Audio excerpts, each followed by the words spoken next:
हमारे पास कोयला है, हम जाने से रोक दें, उनके पास आलू है वो आने से रोक दें, अगर राज्य के लोग यही काम करें तो नेशनल फीलिंग जो है वो भी मरेगा, साथ ही साथ जो है दाम का इम्बैलेंस आएंगे। आपको मैं स्मरण दिलाऊं कि जब मैं विधायक था तभी इस मैटर को हमने परसू किया था, इस मैटर को हम लोग आगे लेकर के गए थे। सरकार ने कमिटमेंट भी किया था कि हम 3 महीने में लैंड एक्विजिशन कराएंगे, लेकिन दुर्भाग्यपूर्ण तरीके से ये नहीं हो सका। आज भी ये जो है नहीं हो सका है, लेकिन हम लोग कॉन्स्टेंटली इसमें अपना प्रेशर बनाए रखेंगे। हम लोगों ने केंद्र से भी आग्रह किया है कि भाई अगर राज्य सरकार नहीं करती है तो आप पैसा दे करके इसके भूमि को अधिग्रहण करें, मतलब पैसा आप दें ताकि ये परियोजना जो है आगे बढ़ सके। एजुकेशन डिपार्टमेंट का जो बजट था 24-25 का, उसमें मुझे भाग लेने का अवसर मिला था और मैंने राइट टू एजुकेशन की जो कमियां हैं, ये राइट टू एजुकेशन आज माइनॉरिटी इंस्टीट्यूशंस पर लागू नहीं है, तो माइनॉरिटीज़ के जो बच्चे हैं उनको ये जो फ्री एजुकेशन का लाभ है वो नहीं मिल पा रहा है, उसके तरफ हमने याद दिलाया था। आज जो बिल्डिंग के कलर्स है या जो शुक्रवार की जो छुट्टी हो रही है, यूनिफॉर्म देश कोई भी हो, छुट्टी एक दिन होना चाहिए। जो भी दिन छुट्टी डिसाइड होता है, अगर फ्राइडे डिसाइड होता है तो फ्राइडे को हो, संडे डिसाइड होता है तो संडे को हो, लेकिन ऐसा नहीं होना चाहिए कि फ्राइडे का संडे का डिसाइडेड हो और ज़बरदस्ती उसको फ्राइडे को बंद करा दिया जाए। तो इन सब विषयों पर हम लोगों ने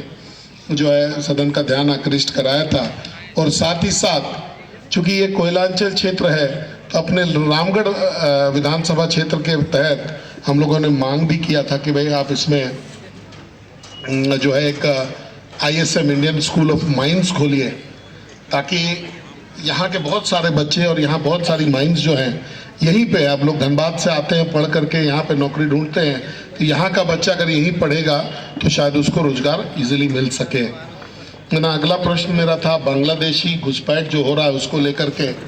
कि भाई सरकार को संजीदगी दिखानी चाहिए और केंद्र सरकार और राज्य सरकार को मिल करके इसको जो है रोकने का प्रयास करना चाहिए, और जो बांग्लादेशी अभी यहाँ पर आकर के रह रहे हैं उनको चिन्हित करके वापस लौटने का जो है काम करना चाहिए। अगर वो नहीं लौटेंगे तो हमारे यहाँ के जो नौजवान हैं उनको जो है आगे रोजगार, उनका हक, उनका खाना, इन सब चीज़ों पर बाहरियों का, दूसरे देश के लोगों का कंट्रोल होना ये अच्छी बात नहीं है। उसके बाद हमने ट्रेन के विषय में भी कि हज़ारीबाग लाइन को दोहरीकरण किया जाए, हज़ारीबाग जो रांची बड़का ये आपको कोडरमा से लेकर के जो रांची तक का लाइन है ये डबल हो, और यहाँ जो ट्रेनों का संचालन जो है यहाँ से शुरू हो। आपके ध्यान में होगा कि कोचिंग डिपो का निर्माण यहाँ पर हो रहा है, और जब तक कोचिंग डिपो बन नहीं जाता अगले 1-1.5 साल में, तब तक ट्रेन का परिचालन यहाँ से शुरू नहीं हो सकेगा। लेकिन अभी कहीं ना कहीं से गुजर करके ट्रेन हज़ारीबाग से होके जाएगी, तो एक सफलता हम लोगों के हाथ में लगी अभी कि गया से बॉम्बे का जो ट्रेन है, लोकमान्य तिलक स्टेशन के लिए ट्रेन जो है, एक ट्रेन का शुरुआत हुआ है, और बहुत जल्दी आप देखेंगे कि कलकत्ता के लिए और दिल्ली के लिए भी ट्रेनें हैं, कहीं ना कहीं से जो है इसमें मिलेगा। तो ये जो है डायरेक्ट क्वेश्चंस के माध्यम से जो हम लोगों ने उठाया वो है। बाकी जो इम्पोर्टेंट विषय है, जो अगर आप लोकसभा में देखेंगे तो ये लोकसभा बड़ा ऐतिहासिक रहा,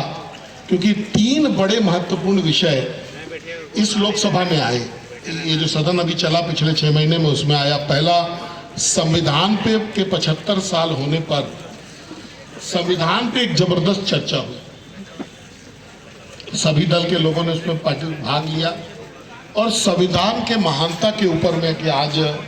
जो है चर्चा परिचर्चा, और हम लोग बहुत सारी ऐसी बातें थे संविधान के बारे में जो नहीं जानते थे, तो आज उस चर्चा के माध्यम से हम लोगों ने उसको जाना भी, और आगे अब लोगों को भी जनाने का काम हम लोग उसके ऊपर कर रहे हैं। दूसरा, वक्फ बोर्ड का जो बिल है, ये बड़ा मिसअंडरस्टूड बिल है। ऐसा लगता है कि जैसे किसी समाज को, किसी धर्म विशेष के खिलाफ ये बिल है। ये बिल्कुल वैसा नहीं है। जिस धर्म विशेष का ये कानून है, उसके लोगों को, उसके महिलाओं को, उसमें जो नीचे के लोग हैं, जो नीचे तबके के लोग हैं, उनको उसका लाभ मिल सके। वक्फ बोर्ड का जो प्रोसीड है, उसका जो कमाई है, उसका पैसा आज जो चुनिंदा लोगों के हाथों में है, और उस पैसे को जो है गबन करते हैं या इधर उधर करते हैं, उससे हट करके वो जो माइनॉरिटी समाज है उसके महिलाओं को, उसके बच्चों को, उसके गरीबों के काम में आ सके, इसका मॉडिफिकेशन का बिल लाया गया है। सरकार ने स्वयं इस बिल को जॉइंट पार्लियामेंट्री कमेटी को भेजने का उसने निर्णय लिया है। जेपीसी